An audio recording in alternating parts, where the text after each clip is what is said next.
Hi guys, the head of NHS England tried not to sound like a Tory in this interview, but, well, you guessed it, she ended up sounding exactly like a Tory. Amanda Pritchard, the organisation's chief executive officer, was speaking to Laura Kuenssberg, where she was asked if she believes that doctors and nurses in England are worth more than they're paid.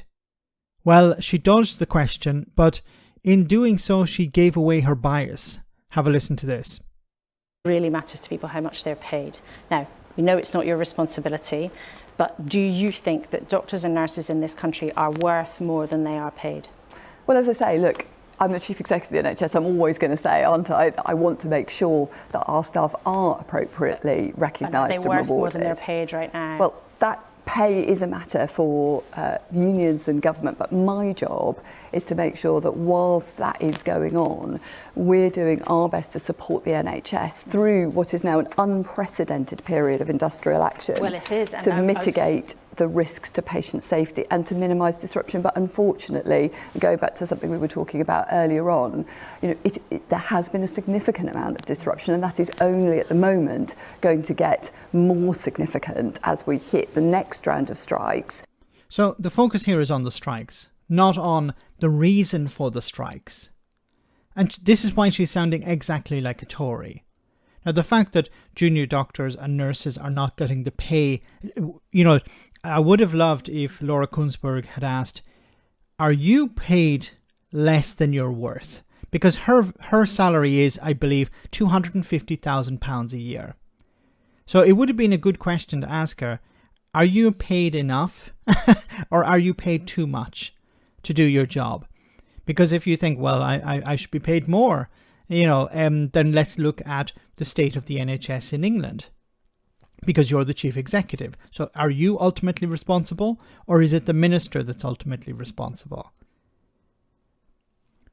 But she does sound like a Tory here by saying, well, let's focus on the strike action and let's focus on the disruption caused by the strikes, not on the failings of the NHS so far. And this is not a criticism of the NHS. This is a criticism of Tory policies that are impacting the NHS. So that's 7 out of 8 days in the middle of July where we'll see action. And the hard truth is, it is patients that are paying the price for the fact that, all sides have not yet managed to reach a resolution on this. And that's a nightmare, isn't it? I mean, the next round of strikes might include consultants, senior doctors. So up until now, senior doctors have been able to cover for junior doctors. Yeah. Junior doctors can't cover for senior doctors. I mean, are people's lives at risk? Well, so your point is exactly right. Consultants going out on strike is a different level of challenge again to what we've had to respond to with junior doctors, because they can't cover in the same way. But our priority has always been, through all these periods of industrial action, to work with colleagues across the NHS and unions to make sure that patient safety is mitigated and those risks are mitigated as much as possible. Should people stay away from? Oh my goodness.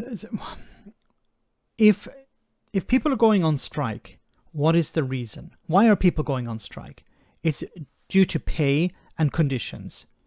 And she's in a unique position where she could put pressure on the government to say, look, the reason people are going on strike is because of pay. I have no control over that. That is a decision by government. And the conditions, well, I'd like to be able to improve the conditions, but I can't because I rely on funding from the minister. But she won't say that. Why won't she say that? What is her value? Why is she doing this job? She's paid a significant amount of money. I presume that's to upgrade the NHS, to deal with the problems facing the NHS. But if her answer is, I don't want people to go on strike, I would prefer them not to go on strike, well, then that's not going to help the situation. It's not going to help. It's not going to stop the problems that are causing people to go on strike in the first place. Is this just her covering her behind? And covering it, and by default also, and by extension I should say, covering the behind or the arse of the government as well. Because if you focus mainly on the strikes and the disruption of the strikes, you're not focusing on the reason behind those strikes. And if you don't, then you're going to continue to see doctors, nurses leaving the NHS to work in retail or to leave the country and find jobs in Australia or Canada.